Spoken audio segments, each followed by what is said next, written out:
Vamos preparar os nossos pensamentos para a nossa oração inicial. E eu vou ler umas palavras que meu pai falou, na Escola de Jesus Cristo, no dia 25 de março de 1984. Apenas 15 dias, 20 dias antes da sua desencarnação. Preparando os nossos pensamentos para a prece inicial,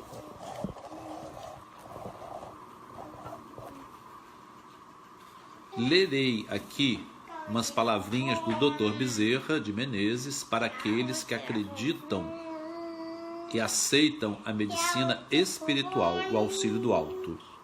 Ele não disse, mas essas palavras do Dr. Bezerra foram numa mensagenzinha pequena que Chico psicografou para ele. Meu filho, Jesus nos ampare sempre. Meu filho, Jesus nos ampare sempre. Sob a inspiração do divino médico, os médicos da humanidade são missionários da cura. Aceitemos a cooperação deles e estejamos tranquilos na certeza de que a mão do Senhor está no leme. Ele está falando vovô e Miguel. Vovô e Miguel. Dr. Adolfo Bezerra de Menezes foi médico e aqui está falando numa palavra breve, são poucas linhas. A todos os enfermos que sempre sob a inspiração do médico divino que é Cristo, os médicos da humanidade, os médicos da terra, também sob a proteção de Jesus, são missionários da cura. Vovô e Miguel. Que nós aceitemos sob a proteção de Jesus.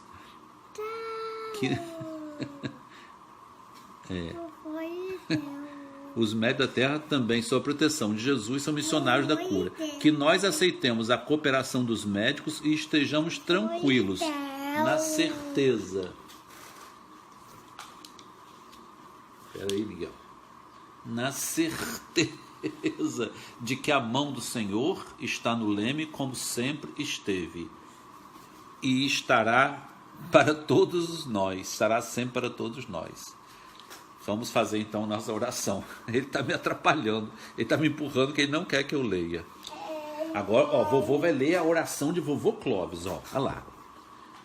Nosso bendito Pai, estende sobre as nossas lutas e as nossas dores, sobre nossas enfermidades e sobre as nossas descrenças, sobre as nossas desesperanças e sobre o nosso desamor ou sobre a nossa descaridade, o véu paternal de tua infinita misericórdia.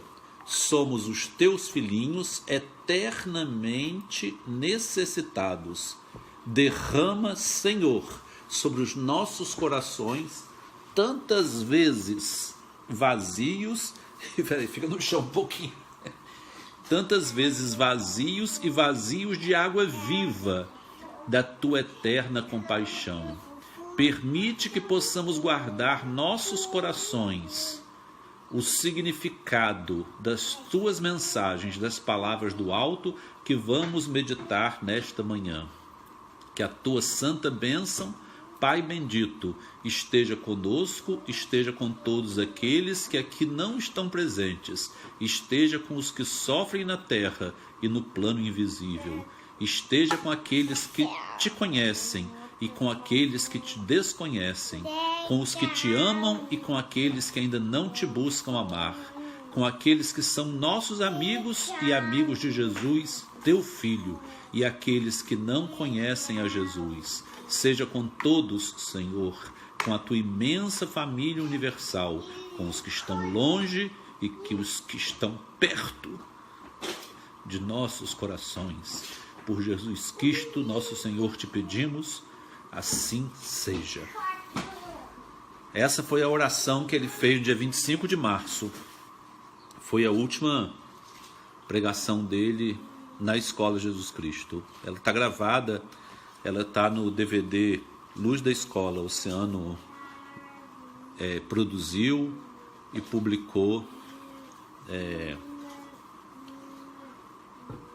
para todos nós, né? Distribui ainda hoje. É possível nós lermos, né? Nós ouvirmos também.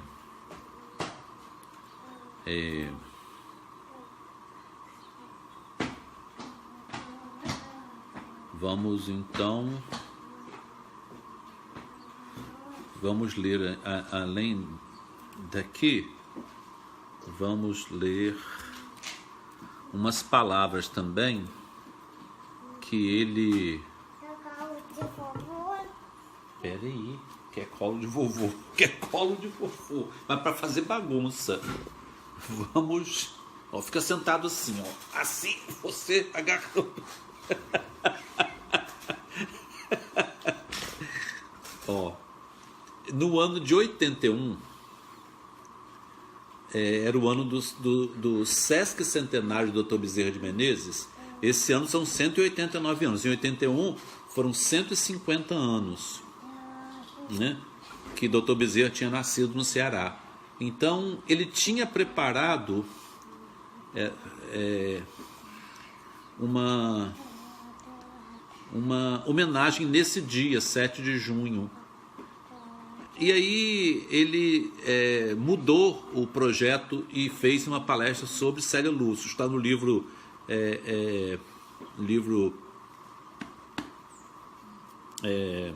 Rocha dos Séculos, e está também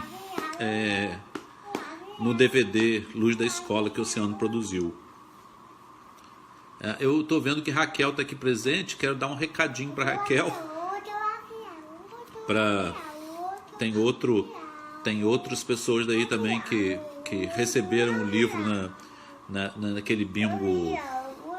Esqueci o nome do bingo que Pedro fez no dia da festa da roça. A gente vai tentar ver se a gente consegue colocar os livros no correio amanhã, tá? Então vamos lá. Este ano, 1981, é um ano rico de lembranças espirituais, de centenários, de Sesc centenários, e queremos iniciar hoje as lembranças de gratidão ao Sesc centenário do nascimento de Dr. Bezerra de Menezes. Aqui eu queria fazer uma interrupção, né? Nós estamos numa aula, todo mundo pode participar. Raquel está dizendo bingo das virtudes. Então, Raquel, vamos tentar mandar seu livro amanhã, tá? Na verdade, Raquel, são 2 livros que nós vamos mandar para você. Se você tiver mais algum que você queira da Lavra de Clóvis Tavares, você pode mandar depois no privado, que a gente envia, já que vamos mandar no frete, né? Mas eu, Margarida, Luizinho, Celcinho, a gente na nossa infância, nós convivemos apenas com um avô, que foi o vovô Najib, que é Najib Mussa, pai da minha mãe, porque o nosso avô Vicente Tavares, avô paterno, ele desencarnou, nós éramos muito novos ainda. Eu não cheguei, não lembro da fisionomia dele, eu era muito novo quando ele desencarnou. Mas nós tínhamos outros avós de consideração, né? Um deles era Jacques Aboab, que toda vez que ele chegava lá em casa, nós tratávamos de vovô Jacques. E outro era vovô Bezerra, que a gente tinha o retrato dele lá na nossa sala, e a gente falava vovô Bezerra, vovô Bezerra. E a gente tinha que fazer oração, né? Tinha outros também que não vamos aqui comentar, mas a nossa vida foi criada assim com esses avós, né? E vovô Bezerra, a gente tinha muito respeito e muito carinho por ele, porque quando a gente estava machucado, papai falava assim, vai lá e faz oração para o seu vovô Bezerra. Aí a gente pedia ao vovô Bezerra para melhorar e a gente achava que melhorava rapidinho, né? Qualquer coisa que a gente sentia era vovô Bezerra. Então, há 150 anos passados ele nasceu no Ceará.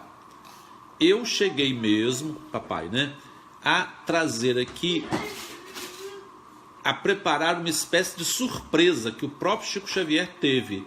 Mas lembrei também que é o mês de junho, que estamos envolvidos todos esses queridos, Dr. Bezerra de Menezes, professor Cícero Pereira, que é o centenário, né, que se comemora esse ano, e tantas outras almas amigas teremos a oportunidade de relembrar aqui durante o ano de 1981. Isso foi no dia 7 de junho de 1981, a palestra, a pregação foi sobre Célia Lúcius. E nós não sabemos qual era a surpresa que Chico teve sobre o Dr. Bezerra e que papai ia revelar para todos nós. Isso nós todos vamos ter que guardar em nossos corações alguma coisa para nossa desencarnação. Algumas coisas. E eu sugiro que uma delas seja assim: logo que nós despertarmos e percebermos que não estamos pertencendo mais ao plano dos encarnados e recobrarmos assim a nossa percepção, passar aquela confusão mental que é própria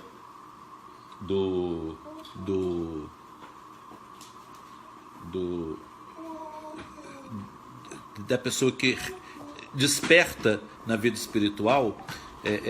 Por exemplo, vamos supor que nós estejamos numa viagem e cheguemos tarde num hotel ou na casa de uma pessoa e logo nos preparemos para dormir. Quando a gente despertar de manhã ou no meio da madrugada, a primeira impressão que nós vamos ter é tentar descobrir onde nós estamos, porque não vai haver associação imediata. Onde eu estou, aí que nós vamos rememorar e rearticular, né, nossas lembranças. Assim também na desencarnação.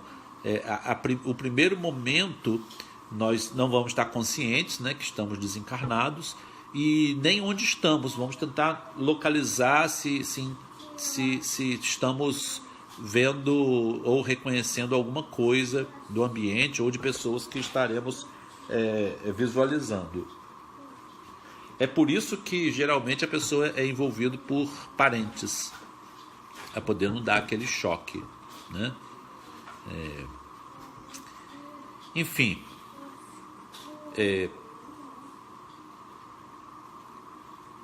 uma das questões que nós precisamos levar, assim que possível, seria perguntar assim: eu, Margarida, Luizinho, Celcinho, mamãe falar Clóvis, nós falamos papai, e qualquer um pode chamar Clóvis, se ele gostar de ser chamado de Clóvis, não seu Clóvis. Não, deixa aqui o mouse. Qual era a surpresa que Chico Xavier teve e que o senhor iria revelar no dia de 7 de junho de 1981 e que acabou não revelando? Tem outras coisas que nós vamos querer saber, mas eu gostaria dessa surpresa. Às vezes, conversando lá em casa, nós temos assim muitas perguntas que a gente gostaria de ter feito ao papai e não fizemos, né? Eu conversando com o Celcinho, às vezes lembro, tem muitas perguntas, muitas coisas que nós gostaríamos de perguntar. Mas vamos ver algumas curiosidades aqui, porque essa questão da medicina espiritual é muito séria e nós não podemos entender que nós possamos praticar ou buscar uma medicina espiritual se nós não buscarmos a nossa espiritualização. E a espiritualização é um despojamento das coisas que nos materializam. Toda pessoa que se despojar de pensamentos e de desejos, de coisas que nos materializam, necessariamente vai estar envolvido num processo de espiritualização, né? Para os conhecedores da medicina védica, essa espiritualização consiste numa mudança de padrão dos chakras básicos para os chakras superiores, né? Que são 3 chakras básicos e 4 superiores. Então, quando nós deixamos de vibrar nesses 3 chakras básicos, que são o plexo solar, né? O sexual e o da suprarrenal, né? Que é chamado Swadhisthana e Muladhara, e elevamos, né, para o Anahata, que é do coração, para o Vishuddha, que é aqui na tireoide, e os outros 2 que são aqui na hipófise e na epífise. Quando nós começamos a elevar para esse através de pensamentos, de sentimentos, de atitudes desinteressadas. Se nós iniciamos um processo assim, né, racional, né, voluntário, né, necessariamente estaremos nos espiritualizando, né? E espiritualização é um fator essencial para colo de vovô, mas sem fazer bagunça. Colo de vovô. Sem fazer bagunça, sem agarrar no pescoço. Colo de vovô. Ah, Senhor. Colo de vovô.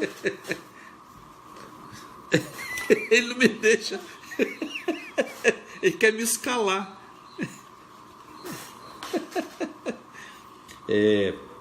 Então, assim, essa espiritualização, ela é necessária para que nós busquemos também a medicina espiritual, né? Toda pessoa que... Não mexe no teclado, não. Toda pessoa que quer buscar a medicina espiritual, tanto os que buscam para o tratamento, quanto os que buscam para tratar, eles precisam de um processo de espiritualização. E aí, necessariamente, as pessoas têm que ser orientadas para uma tentativa de desmaterialização da vida, né? Todo mundo conhece, sabe? Amanhã, por exemplo, é dia da nossa reunião mediúnica, que está sendo uma reunião de radiação. Olha, hoje, amanhã é o dia que que nós não comemos carne, né? Não comemos carne vermelha. Aí Rosane já tira peixe, já deixa o peixe preparar para segunda-feira cozinhar ou fritar um peixinho. Mamãe está lembrando aqui que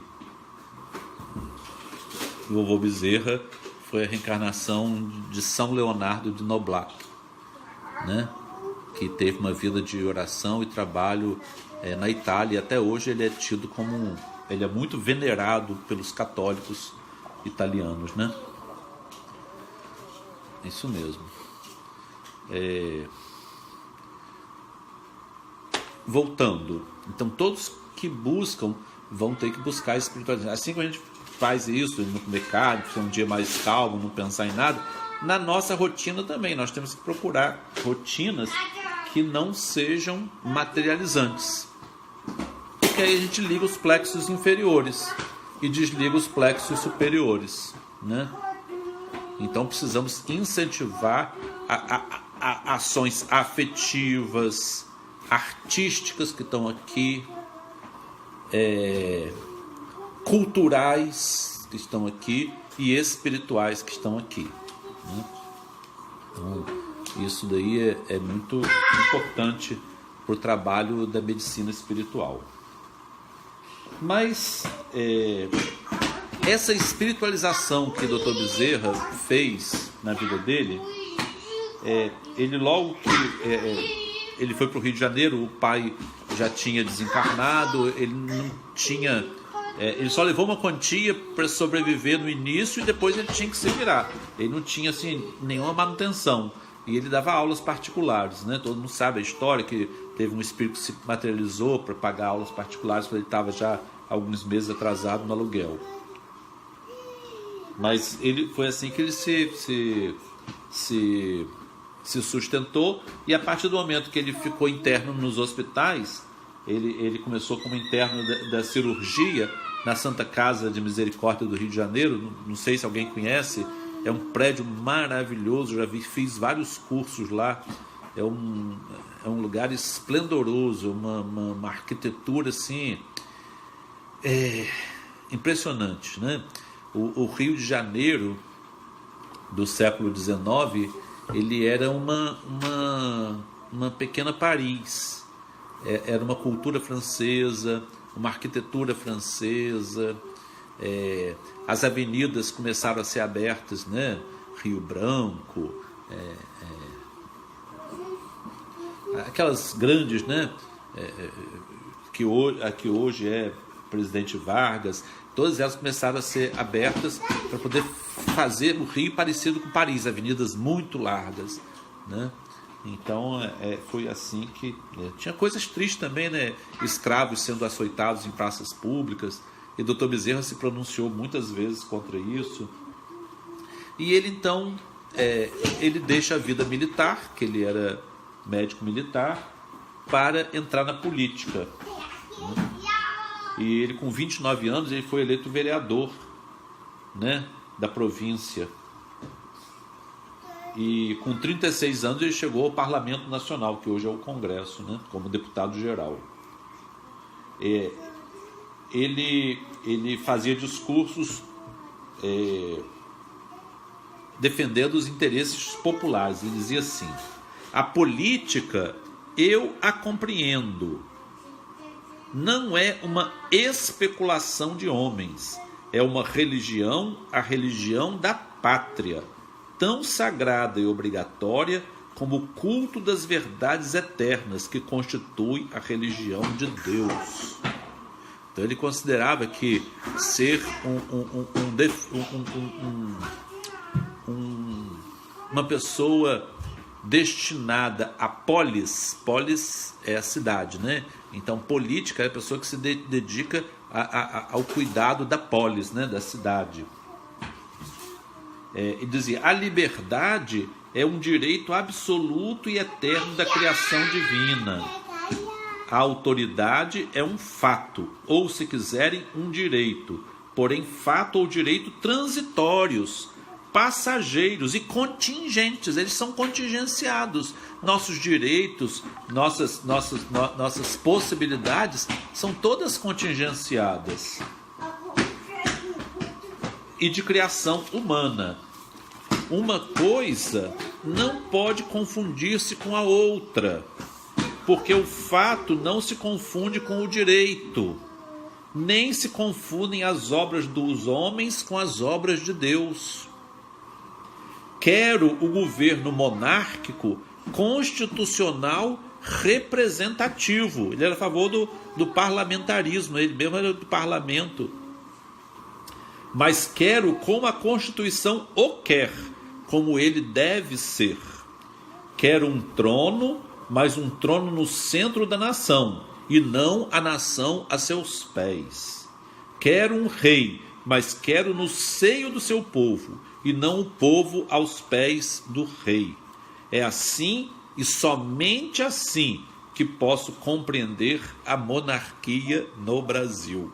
E hoje nós podemos dizer a república, né? Os nossos representantes têm que estar a serviço do grande público. Nunca pode, por exemplo, um representante dizer assim: ó, eu vou piorar a situação da população para ajudar o Brasil. Não faz sentido isso.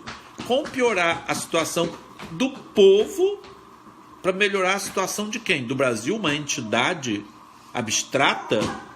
Melhorar uma entidade abstrata representada por financistas, banqueiros? Não tem sentido isso. Em usuários do sistema do mercado financeiro, não faz sentido isso. E aí ele vem, a partir de 1885, a dedicar-se ao espiritismo. E ele conta como que aconteceu. Um colega dele, né, tendo traduzido o Livro dos Espíritos de Allan Kardec, fez-me presente de um exemplar que aceitei por cortesia.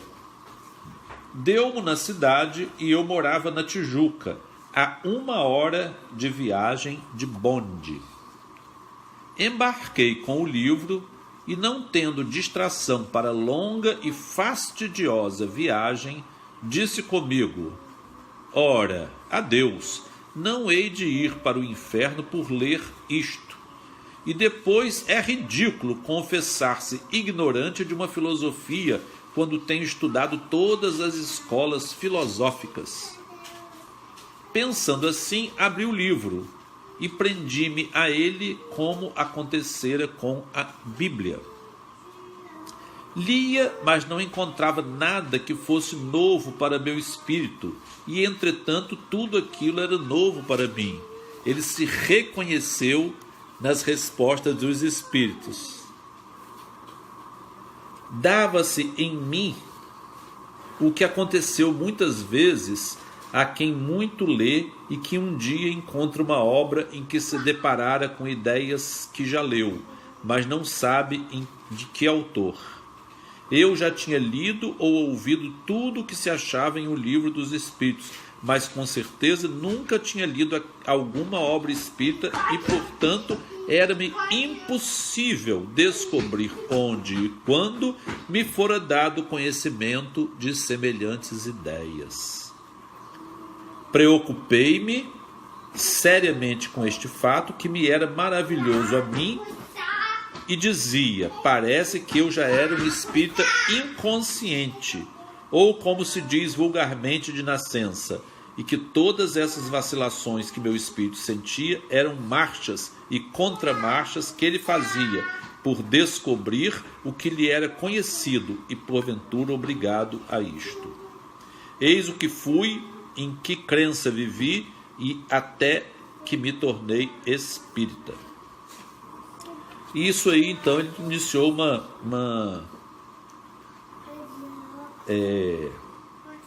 fase em que ele iniciou os estudos e os trabalhos. Ele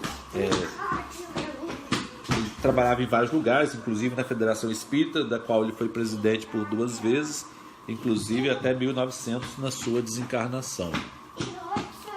Ele foi responsável pela unificação dos espíritos. Nessa época ele se tornou espírita. Logo que ele começou, ele se deu com as confusões dos espíritas, né? As brigas, né? Havia espíritas que defendiam o corpo fluídico de Jesus.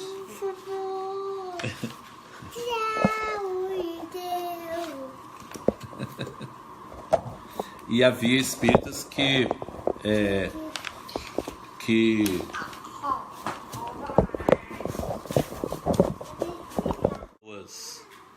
nós estávamos falando da iniciação de Dr. Bezerra, né, no Espiritismo, e eu queria focar numa coisa. Queria focar no fato dele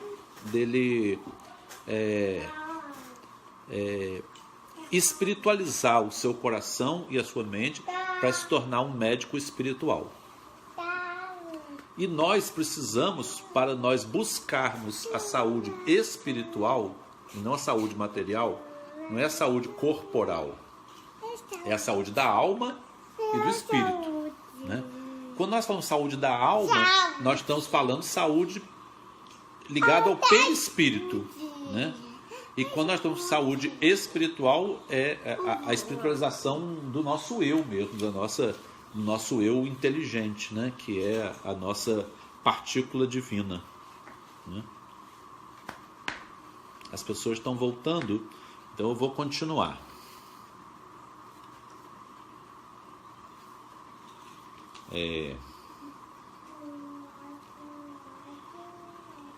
Ele já havia se convencido da realidade do espiritismo e devido à sua vida assim, de não poder almoçar em casa, comer coisas às vezes que levava, né? Levava o seu farnel, ele foi atacado por uma dor de estômago, né? E aquela azia, né?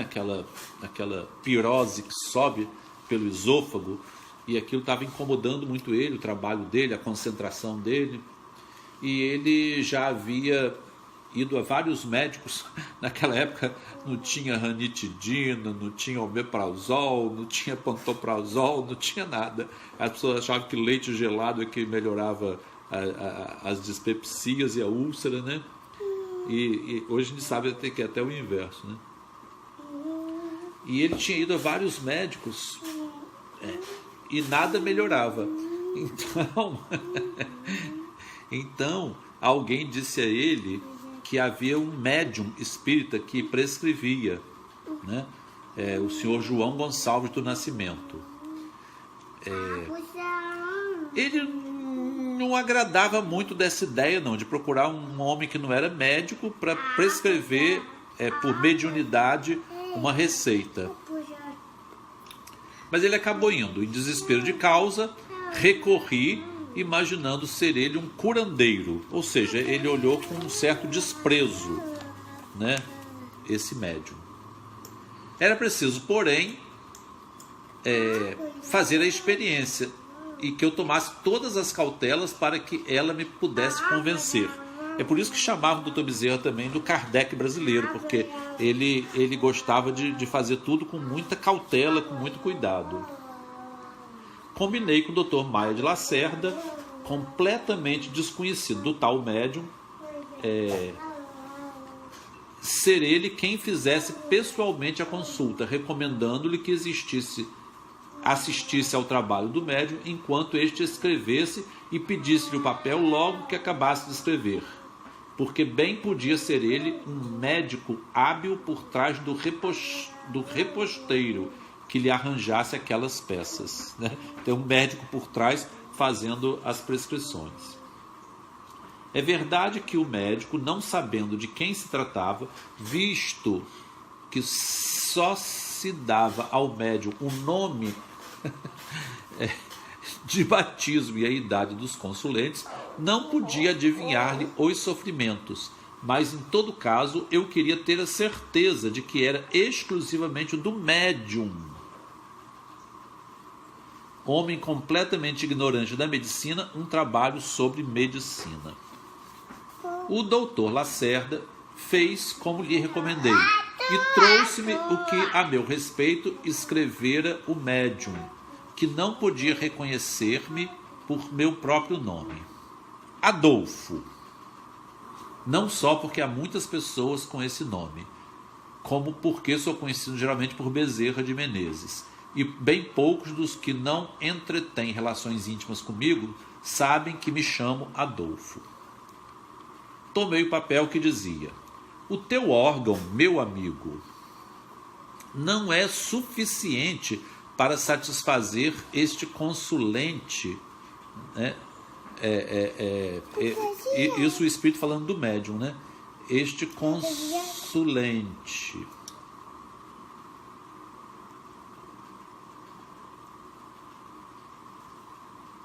Não é suficiente para satisfazer este consulente atento às circunstâncias de sua elevada posição social. Eu era membro da Câmara dos Deputados e principalmente de sua proficiência médica.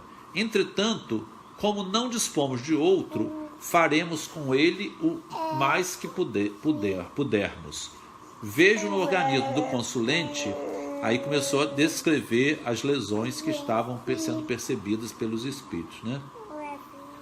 Não posso descrever o abalo que me produziu este fato estupendo. Segui o tratamento espírita e o que os mestres da ciência não conseguiram em 5 anos, Nascimento obteve em 3 meses. Em 3 meses eu estava completamente curado, mas estava forte, comia, dormia perfeitamente bem, era um homem válido e rejuvenescido.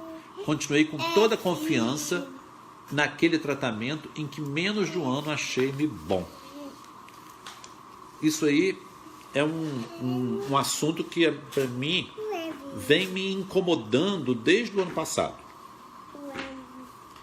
De nós oferecermos também na Escola de Jesus Cristo um receituário espírita. E isso está me incomodando. E ontem, quando eu fui preparar a aula para hoje, para fazer essa homenagem ainda, né? Ontem, 29 de agosto, o dia dele, 189 anos. Hoje, dia 30 ainda é agosto, né? Nós podemos homenagear o Dr. Bezerra, vovô Bezerra. Me custicou essa questão da cura espiritual. E durante a profissão dele como médico cirurgião, principalmente o tempo que ele atuou no Exército e na Santa Casa, ele chegou a ter contato com os médicos portugueses que vieram para o Brasil, né? Fundar uma colônia socialista utópica lá em Santa Catarina. Depois viajaram pelo Brasil todo. João Vicente Martins, que era português, e Benoît Mir, que era francês. E ele não se ocupou da homeopatia, mas chegou a ler, estudar e depois até fazer comentários sobre a homeopatia.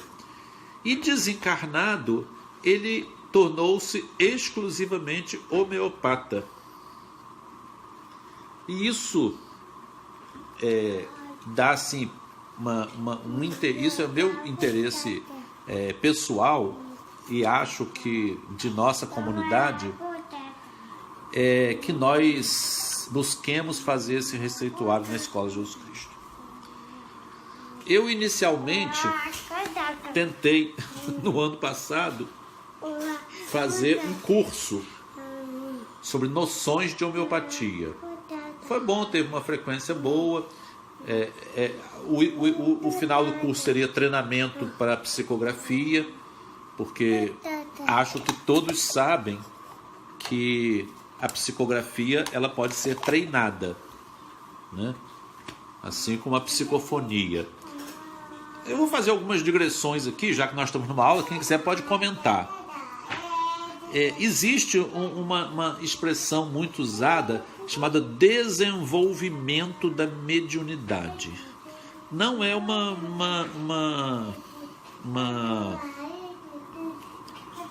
expressão muito boa, não. A mediunidade, ela não é fruto, ela é dom. Só se desenvolve fruto, não se desenvolve dom. Oi? É o quê? O vovô tá dando aula.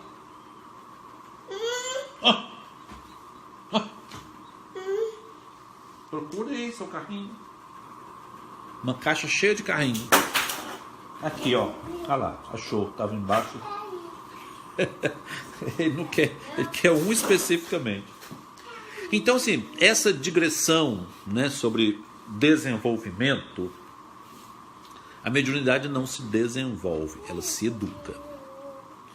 E ela pode também ser exercitada para a sua aplicação para interesses espirituais e interesses assim não individualistas, interesses solidários e altruístas, né? Isso é o que nós poderíamos chamar de desenvolvimento, mas é uma palavra que não se aplica, porque dom não se desenvolve, o que se desenvolve é fruto.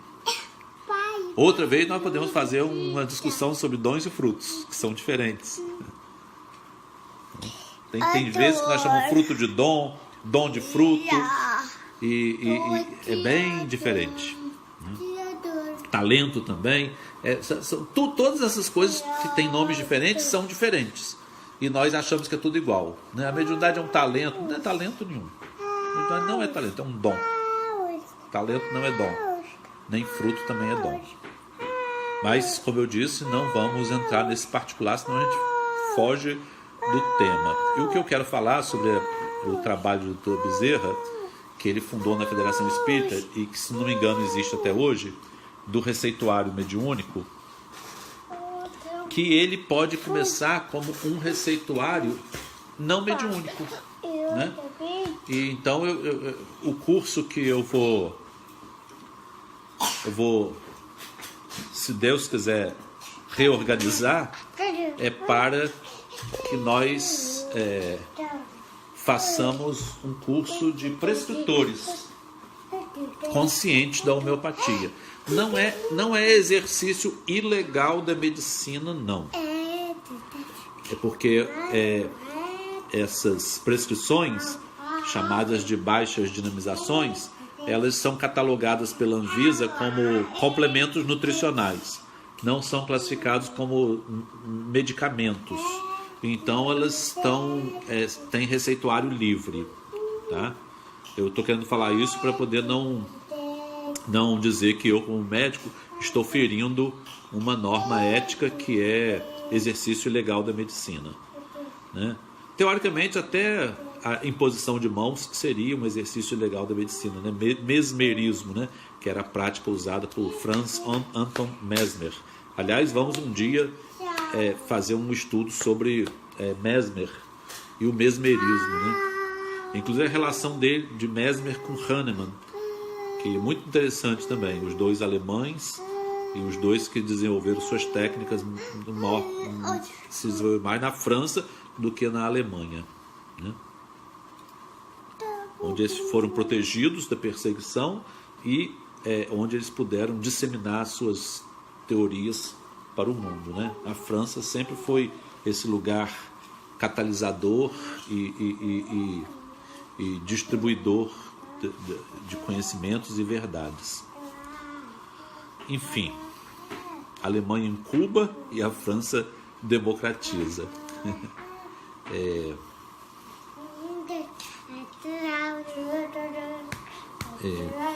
Vamos então voltar aqui.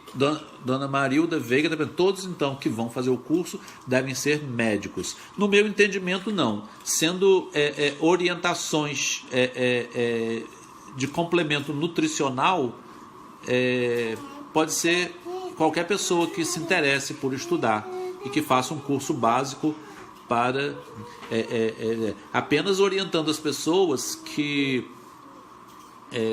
ao tomar a homeopatia, elas não vão estar abandonando a medicina tradicional. Assim como a gente faz na hora do passe. A pessoa vai fazer um tratamento espiritual, assim, vou largar meu médico, não vai fazer nada disso, né?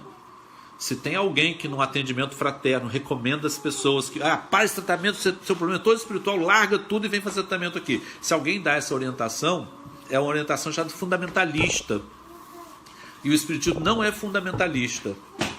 O espiritismo é progressista, né? Também nós não vamos aqui esclarecer o que é fundamentalismo, mas é uma coisa muito triste que o Brasil está sofrendo agora. Nós estamos sendo governados por uma trupe fundamentalista, uma trupe de governantes e deputados perversos. em seus pensamentos e em suas atitudes, e que estão tendo um apoio de usando o Evangelho de Jesus como argumentação, né? Margarida perguntando se seria também sobre florais. Até pode, né? Eu não tenho assim conhecimento para isso, mas da homeopatia eu me comprometo, porque aí os consulentes seriam recebidos, né, pelas pessoas, pelos terapeutas, né, e os terapeutas poderiam prescrever. Todo início de trabalho teria que ser precedido de uma oração do grupo que vai trabalhar, porque isso é a mediunidade. A mediunidade é a preparação. A mediunidade é preparar-se para a conexão, né? A ideia de que o médium não deve conhecer nada do que está trabalhando é uma ideia verdadeira para os médiums mecânicos, mas para os médiums que não são mecânicos, os chamados sensitivos, eles precisam conhecer, poder fluir o conhecimento, né? Então vamos pensar nesse curso. Eu vou formulá-lo. Eu vou chamar o curso Bezerra de Menezes, e nós vamos tentar ver se nós conseguimos atender a nossa comunidade. Nós vamos precisar também ter uma farmácia, né, para poder doar os remédios, porque senão pessoas pobres teriam que ir para as farmácias comprar, né?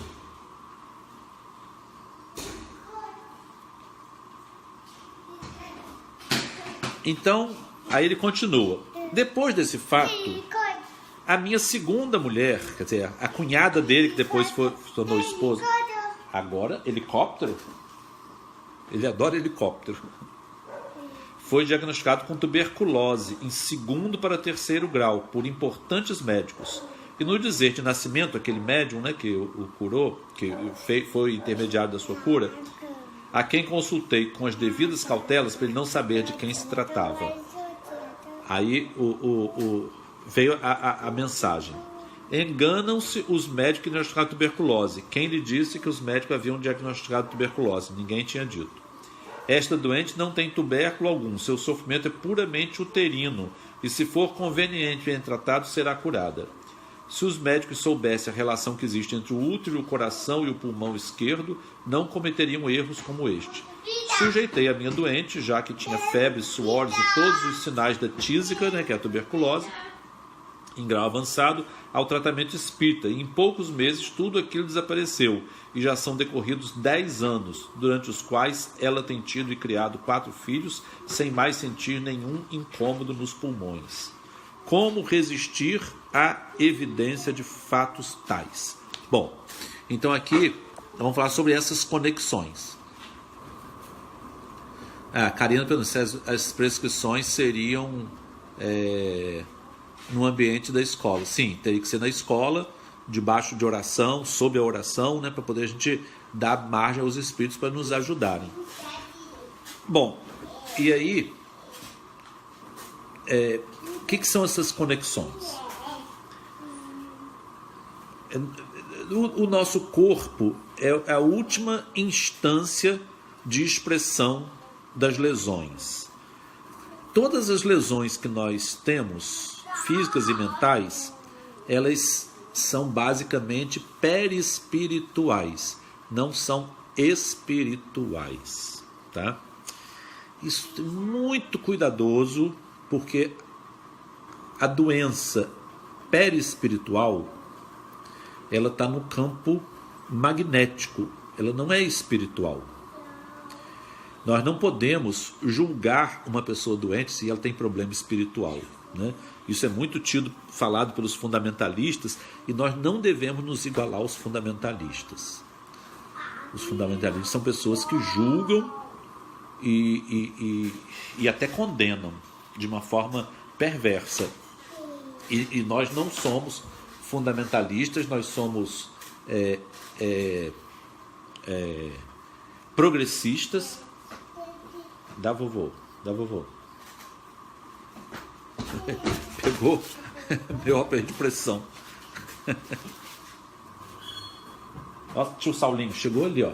Vai falar com o tio Saulinho. Oi, Saulinho, fala. Olha lá, Saulinho. Vai falar com o Saulinho. Vai lá. Mas todas as lesões que estão no campo físico, elas têm uma origem no campo magnético. Então, toda doença em si, ela é vibracional. E por toda doença ser vibracional, ela se transmite do campo magnético para os elétrons do nosso corpo físico. Então, antes de ser do que nós chamamos de material, a doença é uma desarrumação eletrônica. Né? O vovô está dando aula.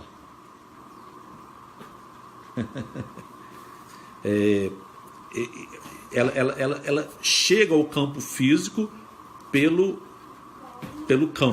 campo elétrico. E é aí que tanto a homeopatia, quanto o passe, quanto a água fluidificada podem atuar. Se o consulente, a pessoa que busca, ela está consciente de que ela precisa ter uma mudança de vida,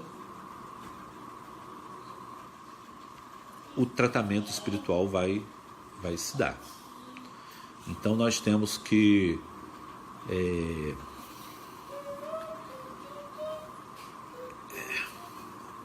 digamos, fundamentar essa ideia com muito cuidado para não sofrer críticas. Eu vou buscar assim, os argumentos éticos para não incorrer em falha ética, nem ser acusado, nem a escola ser acusada. Eu não ligo muito não, mas a escola não ser acusada de charlatanismo. O charlatanismo, ele é uma prática que envolve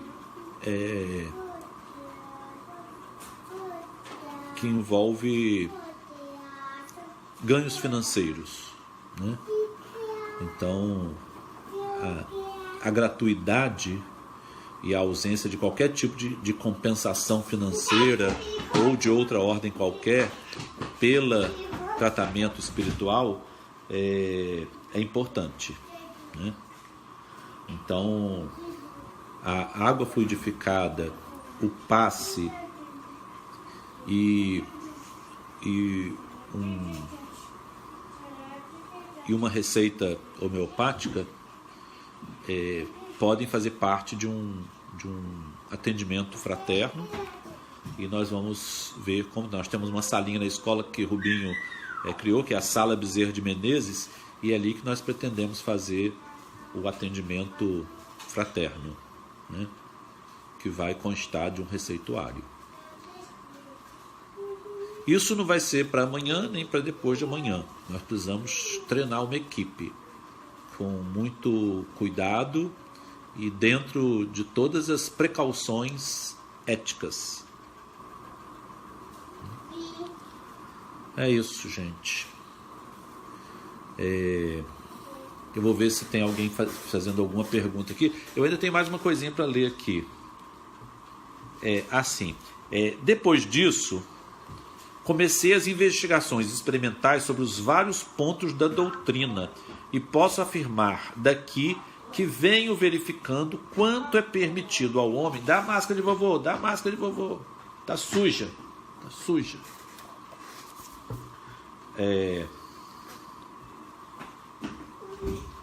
Quanto é permitido ao homem alcançar em certeza a perfeita exatidão de todos os princípios fundamentais do Espiritismo. O Espiritismo é para mim uma ciência cujos postulados são demonstrados tão perfeitamente como se demonstra o peso de um corpo. Minha alma encontrou finalmente onde pousar. Posso dizer que o meu credo é o espírita, com aplauso de minha consciência e não por força de uma autoridade que se arroga o direito de impor a fé. Nestas condições, tendo encontrado a linfa que me saciou a sede de crer, posso ser mais o que era, não posso ser mais o que era antes.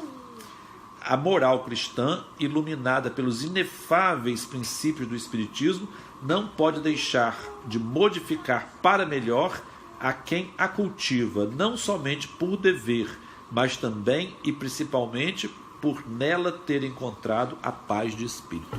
Então, assim, a espiritualização, a necessária espiritualização vai facilitar a conexão. E uma pessoa que está fazendo um tratamento para câncer ou por uma enfermidade crônica, lúpus eritematoso, um reumatismo de difícil tratamento, uma hipertensão refratária aos tratamentos, ou uma depressão de difícil melhora clínica, todas essas pessoas podem tratar também, manter o seu tratamento médico e fazer um tratamento do campo elétrico, do campo eletromagnético, que é o perispírito. Ali ela vai suavizar, né, aliviando a doença nesse plano, né, associado a uma mudança de vida, uma mudança de mentalização da pessoa, aquilo que Jesus fala, vai, não peques mais, para que não te suceda coisa pior. Então, essa mudança de pensamento e de sentimento possivelmente vai fazer com que os reflexos orgânicos sejam mais facilmente tratados e curados pela medicina material. Não é para contrapor, é para ajudar numa outra dimensão, numa dimensão mais profunda. Então, assim, não que vai substituir, vai colaborar. A medicina física vai tratar as lesões materiais, as lesões físicas, corporais, carnais, e a medicina espiritual vai dar conta das lesões anteriores inclusive à nossa reencarnação, que estão nesse campo magnético que nós denominamos perispírito. Se elas forem tratadas de uma forma restauradora da saúde espiritual, certamente elas deixarão de enviar os fatores reincidentes sobre a carne que fazem com que a medicina física não consiga curar, que as doenças sejam resistentes e refratárias ao tratamento. Essa que é e nós vamos então ver como nós podemos, dentro do ponto de vista ético, dentro de uma visão chamada complemento nutricional, propor essa oportunidade ao nosso público, especialmente aquele público que não tem acesso a tratamentos, a planos de saúde, a medicamentos caros, e que possam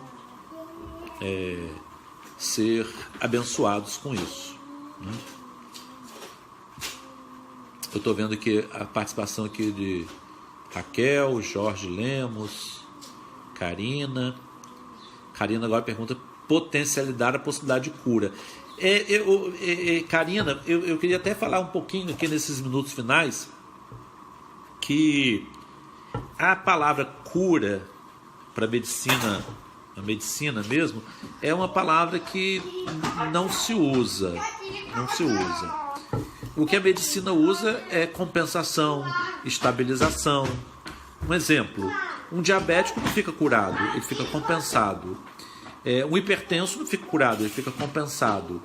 Um portador de lúpus eritematoso sistêmico também não fica curado, ele fica compensado. Um portador de uma lesão maligna, ele também fica compensado, ele fica estabilizado. O câncer está curado. Nós não estamos vendo as lesões finais que elas foram, foi feita uma retirada cirúrgica delas.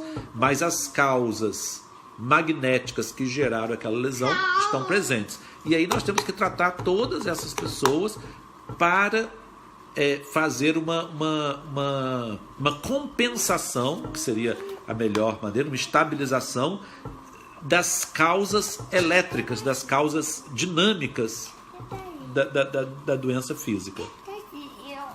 Se nós conseguimos estabilizar esse disparo de cargas elétricas anormais do campo perispiritual para o campo físico, nós vamos estar colaborando com uma melhora clínica, com uma compensação dos sintomas. Eu prefiro usar a palavra compensação, estabilização, do que usar cura, porque a palavra cura ela só é permitida quando ela não é orgânica e quando ela não é magnética, quando ela é espiritual. Quem quiser entender um pouco a diferença de cura magnética para cura espiritual, pode ver o caso dos 10 leprosos. Os 10 leprosos, eles foram curados magneticamente. E como a intensidade da lesão perispiritual para o corpo, ela foi uma mudança tão profunda da interação, que a nova arrumação eletrônica conseguiu até recompor a parte física. Mas apenas um deles foi curado espiritualmente. Foi o que retornou para HDC, quando Jesus o cura, finaliza a sua cura, né? Porque a finalização de todo o processo é individual. O outro também é um cego de nascença que é curado, e ele é curado 2 vezes, né? Quando ele aceita Jesus, ele é curado pela 2ª vez, né? Quando ele fala assim, ele dá um testemunho, ele enfrenta a autoridade cruel e maldosa dos fariseus, né? Enfrenta o desprezo dos seus pais, que queriam ficar bem com todo mundo, não queriam envolvimento, não queriam se colocar em situação. E ele enfrenta todo mundo e se apresenta como curado por Jesus. Jesus encontra com ele e se apresenta a ele como Jesus, e ele adora Jesus. Aí ele é curado pela 2ª vez. Então são 2 exemplos de cura espiritual que temos, né? Existem outros, não vamos aqui comentar as curas, mas as curas magnéticas, Jesus curou magneticamente, a maioria das pessoas foi curado magneticamente, e dependendo delas, elas curaram-se espiritualmente, né? Um outro que teve cura espiritual foi aquele de quem os discípulos perguntaram: quem pecou, ele ou seus pais? Ali ele estava em missão espiritual, assim, nem ele nem seus pais, né? Então, assim, não foi uma herança, não foi uma tara genética, e nem foi resultado do influxo do perispírito sobre o corpo. Vovô vai falar, vovô vai ver. Procura aí. Foi foi uma decisão dele mesmo. Ai. Olha a bagunça que ele está fazendo. Jogou tudo meu no chão.